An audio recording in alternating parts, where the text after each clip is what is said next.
Vizuri.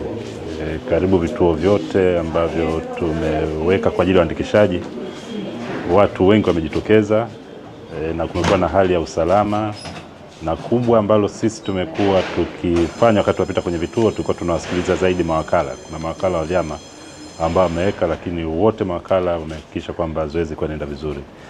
Changamoto ambazo zimetokea ni chache sana, ingawa kama mnakumbuka tulivyoanza Micheweni, siku ya kwanza tulipata matatizo ambapo kuna baadhi ya wananchi ambao vitambulisho vyao vilikuwa ni vipya, taarifa zao zilikuwa hazionekani, lakini ile tatizo lilitatuliwa siku ile ile na hajatokea tena tatizo kama hilo.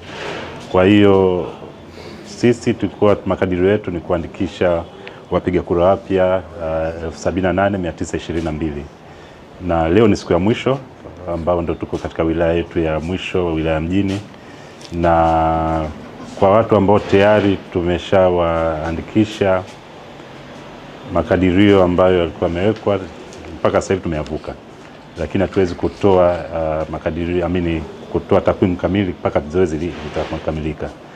Baada ya kumaliza zoezi, tutakaa kwa ajili ya kuweza kuchakata zile taarifa, maana baadaye tutakuwa tunaangalia waandikishaji ambao wameandikishwa kwa mujibu wa rika zao.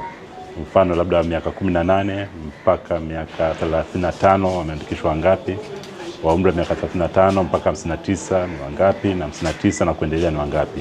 Lakini baada ya kufanya tathmini, tutakaa na wadau ambao wakiwemo na vyama vya siasa na taasisi nyingine pamoja na waandishi wa habari kwa ajili ya kuweza kutoa tathmini hiyo.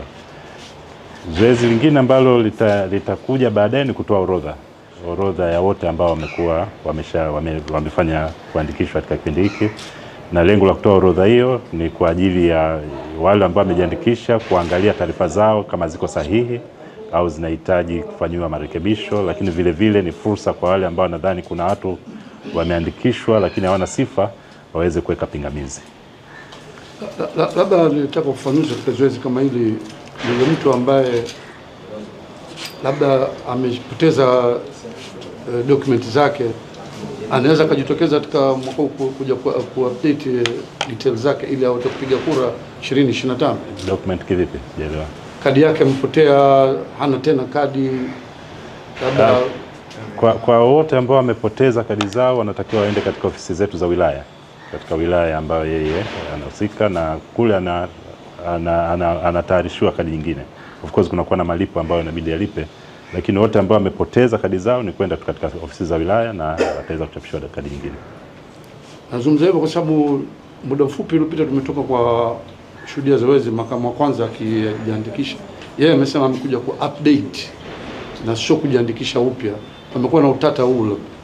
Sisi hatufanyi zoezi la ku update sasa hivi. Sisi tunaandikisha wapiga kura wapya. Yoyote ambaye hajaandikishwa ndo anaandikishwa sasa hivi. Na makadirio ambayo tumeyatoa sisi ilikuwa ni kwa wale ambao wametimiza umri wa miaka 18 katika kipindi hiki ambacho nacho kwa mujibu wa sensa za watu na makazi ya mwaka 2022. Lakini huwa tuandikishwa tu hao tu, na mtu mwingine yoyote ambaye hajawahi kuandikishwa kwa sababu moja au nyingine. Kwa hiyo hata kama alikuwa kuna watu ambao waliandikishwa zamani, manake nadhani 2015-16 kulikuwa kuna mabadiliko ya vitambulisho vya Mzanzibari, lakini vile vile na tume ya uchaguzi vile vile walifanya kubadilisha vitambulisho, kwa hiyo watu walikuja kuandikishwa wapya. Sasa yote ambaye hakujitokeza kipindi hicho anakuwa hayumo kwenye daftari. Kwa hiyo sasa hivi hatu update. Sisi tunaandikisha wapiga kura wapya. Kwa hiyo anajitokeza leo ni mpiga kura mpya.